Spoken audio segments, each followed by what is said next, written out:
Doctor Shyamaprasad মুখার্জির ৭৪তম আত্মবলিদান দিবস যথাযোগ্য মর্যাদায় পালন করল জেলা বিজেপি। মঙ্গলবার সকাল 8:30 নাগাদ মালদা শহরে পোস্ট অফিস মোড়ে তার পূর্ণবয়ব মূর্তিতে মাল্যদান ও পুষ্পার্ঘ অর্পণের মাধ্যমে শ্রদ্ধা জানানো হয়। মাল্যদান করেন বিজেপির প্রাক্তন জেলা সভাপতি দীনেশ বসাক। এছাড়া উপস্থিত ছিলেন বিজেপির দক্ষিণ মালদা সাংগঠনিক জেলা সভাপতি অজয় গাঙ্গুলি, প্রাক্তন সভাপতি শ্যামচাঁদ ঘোষ, গোবিন্দ মণ্ডল সহ দলের অন্যান্য নেতৃত্ব ও কর্মীরা। মাল্যদান ও পুষ্পার্ঘ অর্পণের পর্ব অনুষ্ঠিত হয় স্মরণসভা, যেখানে উপস্থিত বিজেপি নেতৃত্ব ডক্টর শ্যামাপ্রসাদ মুখার্জি দেশপ্রেম, জাতীয়তাবাদী আদর্শ এবং দেশের ঐক্য ও অখণ্ডতা রক্ষায় তার অবদানের কথা তুলে ধরেন।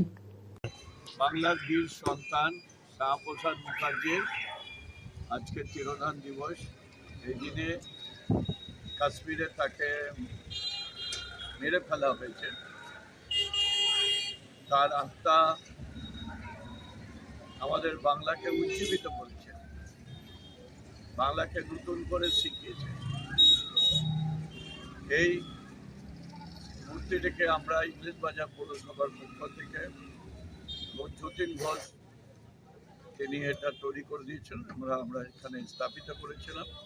নিখিল চৌধুরী তখন কেন্দ্রীয় মন্ত্রী ছিলেন, তিনি এটা উদ্ঘাটন করেছিলেন। তপন সিং যার মন্ত্রী ছিলেন তিনি ছিলেন, এবং গোবিন্দ মণ্ডল ভাইস চেয়ারম্যান তিনি ছিলেন।